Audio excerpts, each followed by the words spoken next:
Travel plans coming up. Yes, this can affect you as well. Laura Marcos live at Reagan National tonight to explain how travel could be affected both on the road, but also, Lauren, in the sky. The cyber attack coming just when air travel was beginning to pick back up following the pandemic. Now, experts say as long as the Colonial Pipeline is back up and running in the next few days, airfare should not be affected. Different story, though, when we talk about taking a road trip for Memorial Day weekend. The TSA saw its busiest day since the start of the pandemic this Sunday, more than 1.7 million air travelers.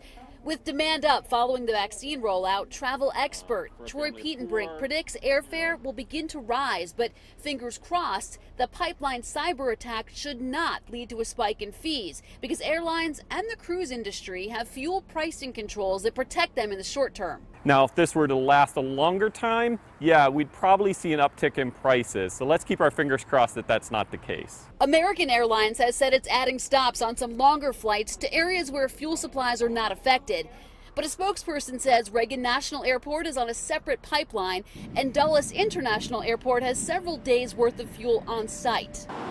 Heading out on a Memorial Day road trip, that's where you will feel the biggest impact. Several stations in the district had long lines this evening, others completely sold out of gas. I'm definitely not going to go home now until I find some gas. Petenbrink says the pipeline issue has created a perfect storm because it comes on top of increased summer travel demand and a pandemic-prompted shortage of truck drivers who supply fuel to the stations. Traditionally, a lot of the truck drivers were older. Many of them use this as an opportunity to retire.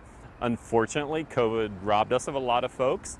And on top of that, people are taking their time in terms of just going back to work. He recommends using AAA to get an estimate of your gas costs ahead of traveling and apps like Gas Buddy or Get Upside. The beauty of that is you don't want to be spending your time hunting around for the cheap gas in a destination you don't actually know. The other thing that you want to think about is making sure your car's well maintained before you head out on that road trip. You're going to get better fuel efficiency that way. Make sure the tire pressure is good and things like that.